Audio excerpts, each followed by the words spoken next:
Hello guys, maayong adlaw sa tanan. Karon tudloan ta mo unsang pagluto og tiil sa baka nga adobo. Let's go. Una sa tanan, kailangan naa kay tiil sa baka para imong limpyuhan ang koko. Unya para dili ka masamad ang imong tutunlan. Og imo nang putlon ang koko. Ingani ka magpotol og koko. Unya yang bakal nyo ingani sa pagputol niya kasi ang adugod kasi para kasumba siya. Unya maghiwa dayon ka og bombay. Ingani lang dahan-dahan og ahos pod emong dukdokon pareha ani bayuta pagkadokdok uy.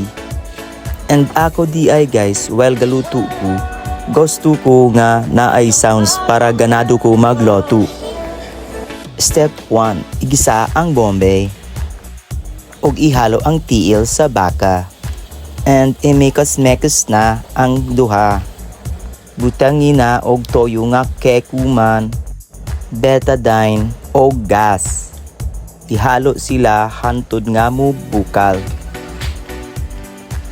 Pag mugawas na ang mga lapok sa ilang tiil, ibutang dayon ang pamenta. And dili makalimtan ang downy. Kay ang lapok ana sa tiil para mawala og muhomot. Then pag muhomok na, ibutang ang gomamela para lami na kaayo siya. So finish na, pwede na tilawan and lami agyud naku oy. And guys, mao na ni atong finished product sa ato ang tiil sa baka. Salamat sa pagtan-aw, sunod na food.